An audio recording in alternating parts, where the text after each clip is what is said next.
é prega, quem não para não sossega. Roda baiana só vive em confusão.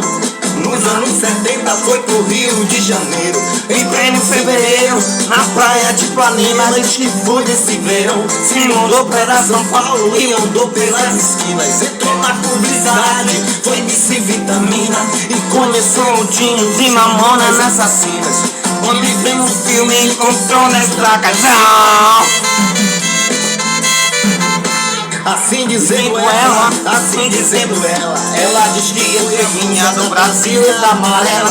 Assim dizendo ela, assim dizendo ela diz que é preguinha da Brasília amarela. Assim dizendo ela, assim dizendo ela diz que é a musa da Brasília amarela.